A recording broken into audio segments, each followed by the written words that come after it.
Hey, listen, I wanted to hop on here because I want to try to be more consistent with this and kind of giving you little tips and tricks throughout the week, right? So I really wanted to talk to you about acceptance today, right? Because that's something that I think a lot of people struggle with is accepting. And while there's not just one big key to life, right? Wouldn't that be great if there was just one key to life and like we knew it, we just mastered it and we just have this like amazing time? But there isn't. But if you asked me about what, like if I had to pick one thing of what would it be, it's going to be acceptance. So let's chat about that today. So one of the biggest issues that you're struggling with is not being able to accept things. And people always say, well, how do I do it? Okay, honestly, there's not some big magic pill. There's not some like, okay, you just don't wake up one day and just start accepting. There's going to be a process, right? It's not a fast thing. And I think that that's one big thing you have to know. When you're on this growth journey, when you're healing, when you're doing all of these things, you have to be very clear that this is going to take time. And it's going to be, you're going to take steps forward, you're going to take 15 steps back, and it's going to be a thing, right? But acceptance is this, being able to accept that there's things that are just not in your control, right? And your trauma response based on traumas will sometimes make this more difficult. If you're struggling with other different mental issues, that's going to make it more difficult, but you do not get to say you can't do it.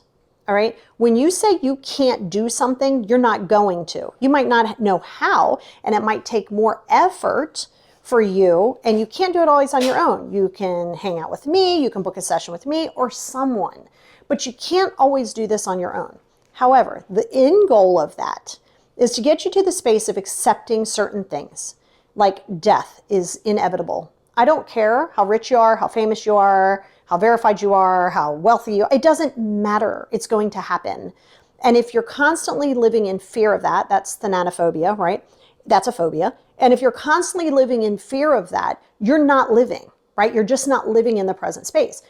Also, the fear of the unknown becomes a huge problem for you guys.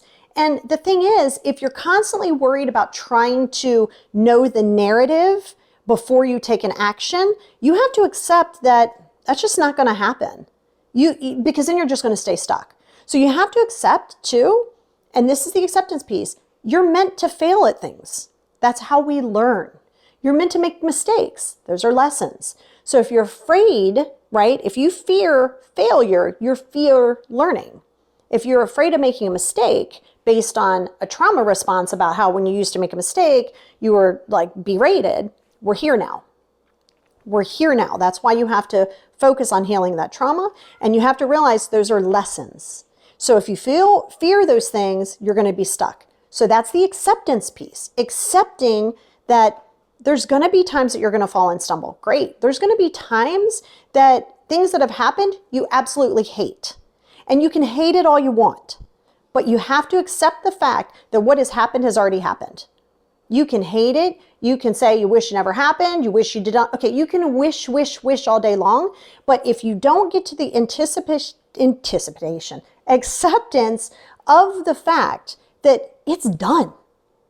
Whatever's happened has happened. So you look and you say, I'm going to take the lesson of whatever mistake I made or whatever failure I made or whatever has happened. I'm going to take that and I'm going to bring that into my life now as far as what lessons did I learn? What do I know and what not to do? But what you don't get to do is judge yourself on past stuff based on the knowledge you have now. That's like me saying, I'm going to play the lottery numbers last night with me knowing what the lottery numbers are today. Like, no. Okay. And when you struggle with acceptance, that's ego. And everything that you struggle with is in acceptance is ego. Now that can be triggered by traumas or any things that you're going through, but we all live in part of our ego. You have your id, you have your ego, which is the bridge of your superego and your id. So you have those three. So at some point in time, you're always living within part of your ego, but you want to try to find that middle ground, not the id ground of I want what I want when I want it and I want it right now, right? And a lot of that's going to be from a trauma. So here's some tips for you. And here's what I want you to do. Okay, I want you to ask yourself, me holding on to something, you refusing to accept something that has happened already, what is that bringing you? Because if you're holding grudges, if you're doing all of those things, you're drinking your own poison and no one really cares that you're holding a grudge against them. it's hampering you, right? Which is where the boundaries come into play. So I want you to ask yourself, when you're sitting with yourself, and this has to be pen to paper. Don't do this in your head. Don't do this off the fly. I want it to be intentional. But I want you to sit with a paper and say, okay, think of a past situation. I can't let blah, blah, blah go, or I'm struggling to let blah, blah, blah go, whatever it is. I'm telling you, this was very helpful in my own molestation and my own abuse with my dad and all of those things, which totally talking about in my second book to go deeper into it. But to the point to where I can literally go back to the site of that trauma internal, like mentally, right? I can't be 8 again. And I can go back to that and literally not be triggered by it. It's not bothersome to me. It's not triggering to me, but there's an acceptance piece that came with that as far as also growing, right? And so you have to realize these are things that you're meant to do. Like, you're absolutely meant to go through certain things. You're meant to do that in life. And when you get clear in that, that's going to be even better for you. And then accepting that you are not going, here, you want to get on my back? Hold on, he likes to climb on my back. And accepting, good grief, I can only imagine what that sounds like. And then accepting that, you know, the things that could happen in the future are not happening right now. And you cannot control things. And you cannot do that, okay? So it's the acceptance piece. So I just want you to kind of work on that right now. I want you to work on the acceptance piece of acceptance and ask yourself where you struggle with acceptance. And then let me know in the comments why you're having such a hard time to letting go. Because a lot of that's going to be you want somebody to come make you feel better. You want somebody to take ownership. You must accept that A, they may never take ownership, and B, they really don't owe that to you.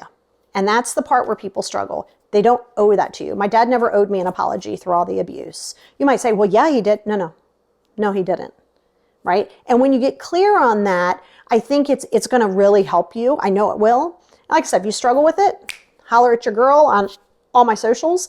It's going to be very, very helpful for you. And don't forget my podcast, you know, because that also helps. But please let me know things that you're having a hard time accepting and letting go. Let me know down here in the comments. So it'll be very helpful because then we can go forward with that in other YouTube videos. So talk to you soon and have an amazing day.